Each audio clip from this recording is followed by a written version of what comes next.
ನಮಸ್ಕಾರ ವೀಕ್ಷಕರೇ, ನಾನು ನಿಮ್ಮ ಸ್ನೇಹಿತ ರಾಘವೇಂದ್ರ ಎಸ್. ನೀವು ನೋಡ್ತಿರೋದು ವಿಜಯವಾಹಿನಿ ನ್ಯೂಸ್.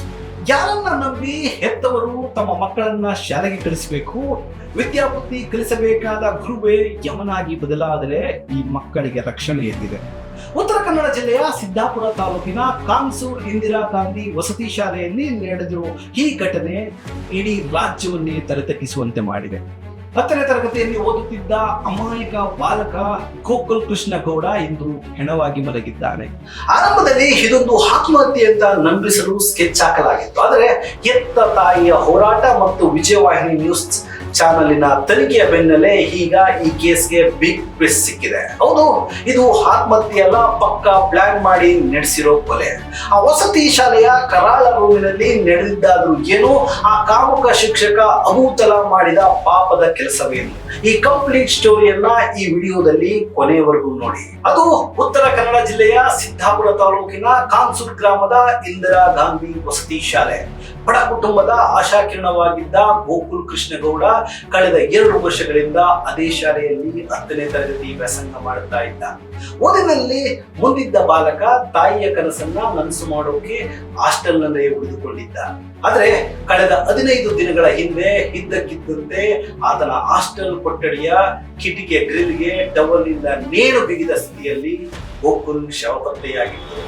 ಶಾಲೆಯ ಆಡಳಿತ ಮಂಡಳಿ ಇದನ್ನ ಆತ್ಮಹತ್ಯೆ ಅಂತ ನಂಬಿಸೋಕೆ ಪ್ರಯತ್ನ ಪಡುತ್ತೆ. ಆದರೆ ಮಗನ ಶವ ನೋಡಿ ತಾಯಿಗೆ ತನ್ನ ಮಗ ಆತ್ಮಹತ್ಯೆ ಮಾಡಿಕೊಳ್ಳುವಷ್ಟು ಹಿಡಿಯಲ್ಲ ಅನ್ನೋದು ಚೆನ್ನಾಗಿ ಗೊತ್ತಿತ್ತು. ಅಲ್ಲಿಂದಲೇ ಶುರುವಾಗಿತ್ತು ನೋಡಿ ಅಸಲಿ ತನಿಖೆ. ಅಷ್ಟಕ್ಕೂ ಈ ಹಾಸ್ಟೆಲ್ ನಲ್ಲಿ ನಡೆದಿದ್ದಾದ್ರೂ ಏನು? ಗೋಕುಲ್ ಸಾವಿನ ಹಿಂದಿರೋ ಈ ಕರಾಳ ರಹಸ್ಯವೇನು?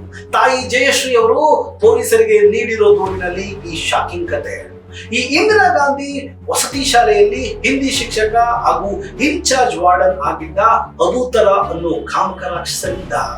ಈತ ಶಾಲೆಯ 9ನೇ ತರಗತಿಯ ಅಪ್ರಾಪ್ತ ವಿದ್ಯಾರ್ಥಿನೊಬ್ಬಳ ಜೊತೆ ಅತ್ಯಂತ ಅಸಭ್ಯವಾಗಿ ವರ್ತಿಸುತ್ತಿದ್ದ. ಗುರು ಶಿಷ್ಯರ ಪವಿತ್ರ ಸಂಬಂಧಕ್ಕೆ ಮಸಿ ಬಳಿಯುತ್ತಿದ್ದ. ದುರಾದೃಷ್ಟವಶಾತ್ ವಾರ್ಡನ್ ಅಬೂತಲ ಮಾಡುತ್ತಿದ್ದ ಈ ಕಾಮಕೀಟಲೆಯನ್ನ ಬಾಲಕ ಗೋಕುಲ್ ಕಣ್ಣಾರೆ ಕಂಡಿದ್ದ. ತಾನು ಮಾಡಿದ ಪಾಪದ ಕೆಲಸ ಜಗತ್ತಿಗೆ ಗೊತ್ತಾಗುತ್ತೆ, ತನ್ನ ಕೆಲಸ ಹೋಗುತ್ತೆ ಅನ್ನೋ ಭಯದಲ್ಲೇ ಈ ಕಾಮುಕ ವಾರ್ಡನ್ ಗೋಕುಲ್ನ ಕೃತಿಯ ಹಿಸುಕಿ ಈ ವಿಷಯ ಯಾರಿಗಾದ್ರೂ ಹೇಳಿದ್ರೆ ನಿನ್ನ ಕೊಲೆ ಮಾಡ್ತೀನಿ ಅಂತ ಪ್ರಾಣ ಬೆದರಿಕೆ ಹಾಕಿದ್ದ.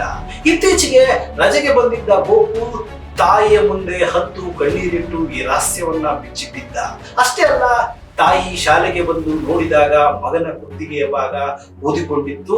ಆದರೆ ಇಷ್ಟೆಲ್ಲ ಆದ್ರೂ ಮಗನ ಪ್ರಾಣಕ್ಕೆ ಕುತ್ತು ಬರುತ್ತೆ ಅಂತ ಹೆತ್ತ ಕರು ಊಹಿಸಿರಲಿಲ್ಲ. ಘಟನೆ ನಡೆದ ದಿನ ಪರಿಸ್ಥಿತಿಯನ್ನ ಒಮ್ಮೆ ಸೂಕ್ಷ್ಮವಾಗಿ ಗಮನಿಸಿದರೆ ಇದು ಆತ್ಮಹತ್ಯೆಯಲ್ಲ, ಕೊಲೆ ಅನ್ನೋದು ಪಕ್ಕಾ ಆಗುತ್ತೆ. ಯಾಕೆಂದ್ರೆ ಘಟನೆ ನಡೆದ ದಿವಸ ಇಡೀ ಕಾನ್ಸೂರ್ ಗ್ರಾಮದಲ್ಲಿ ಕರೆಂಟ್ ಇತ್ತು. ಆದರೆ ಈ ಇಂದಿರಾ ಗಾಂಧಿ ವಸತಿ ಶಾಲೆಯಲ್ಲಿ ಮಾತ್ರ ಲೈಟ್ ಆಫ್ ಆಗಿತ್ತು. ಇಡೀ ಶಾಲೆಯನ್ನ ಕತ್ತಲೆಯಲ್ಲಿ ಮುಳುಗಿಸಿ ಗೋಕುಲ್ ಅನ್ನ ಕೊಲೆ ಮಾಡಿ ಅದನ್ನ ಆತ್ಮಹತ್ಯೆ ಅಂತ ಬಿಂಬಿಸೋಕೆ ಕಿಟಕಿ ಗ್ರಿಲ್ಗಳಿಗೆ ನೇಣು ಹಾಕಲಾಗಿದೆ ಅನ್ನೋದು ತಾಯಿಯ ಗಂಭೀರ ಆರೋಪ. ಅಷ್ಟೇ ಅಲ್ಲ, ಈ ಆರೋಪಿ ಅಬೂತಲ ಹಿಸ್ಟ್ರಿ ನೋಡಿದ್ರೆ ಇವನು ಎಷ್ಟು ಖತರ್ನಾಕ್ ಅಂತ ಗೊತ್ತಾಗುತ್ತೆ. ಈ ಹಿಂದೆ ಬೇರೆ ಶಾಲೆಯಲ್ಲಿದ್ದಾಗಲೂ ಈತ ವಿದ್ಯಾರ್ಥಿನಿಯರ ಜೊತೆ ಇದೇ ರೀತಿ ಅಸಭ್ಯವಾಗಿ ವರ್ತಿಸಿ ಅಲ್ಲಿಂದ ಒದ್ದು ಓಡಿಸಲ್ಪಟ್ಟಿದ್ದ. ಇಲ್ಲಿಗೆ ವರ್ಗಾವಣೆಯಾಗಿ ಬಂದಿದ್ದ. ಇಂತಹ ಹಿನ್ನೆಲೆ ಇರುವ ಕಾಮಕರಿಗೆ ವಾರ್ಡನ್ ಜವಾಬ್ದಾರಿ ಕೊಟ್ಟಿದ್ದು ಯಾರು ಅನ್ನೋದು ಈಗ ಸಾರ್ವಜನಿಕರ ಪ್ರಶ್ನೆ. ವೀಕ್ಷಕರೇ, ಸದ್ಯಕ್ಕೆ ವಿಜಯವಾಹಿನಿ ನ್ಯೂಸ್ ಮತ್ತು ಸಾರ್ವಜನಿಕರ ತೀವ್ರ ಪ್ರತಿಭಟನೆಯ ಬೆನ್ನಲ್ಲೇ ಇಲಾಖೆ ಎಚ್ಚೆತ್ತಿದೆ. ಆರೋಪಿ ವಾರ್ಡನ್ ಅಬೂತಲ ಮತ್ತು ಈತನ ಕೃತ್ಯಕ್ಕೆ ಸಾಥ್ ನೀಡಿದ ಇನ್ಚಾರ್ಜ್ ಪ್ರಿನ್ಸಿಪಲ್ ಜಾವೇದ್ ಇಬ್ಬರನ್ನ ಸಸ್ಪೆಂಡ್ ಮಾಡಲಾಗಿದೆ. ಪೊಲೀಸರು ಭಾರತೀಯ ನ್ಯಾಯ ಸಮಿತಿಯ ಸೆಕ್ಷನ್ 103 ಅಡಿಯಲ್ಲಿ ಕೊಲೆ ಪ್ರಕರಣ ದಾಖಲಿಸಿಕೊಂಡು ಕಾರವಾರದ ಡಿವೈಎಸ್ಪಿ ಎಸ್ಪಿ ಗಿರೀಶ್ ನೇತೃತ್ವದ ವಿಶೇಷ ತಂಡ ತನಿಖೆ ನಡೆಸ್ತಾ ಇದೆ. ಆದ್ರೆ ಕೇವಲ ಅಮಾನತು ಮಾಡಿದ್ರೆ ಸಾಕ ಒಬ್ಬ ಅಮಾಯಕ ಬಾಲಕನ ಪ್ರಾಣ ಹೋಗಿದೆ.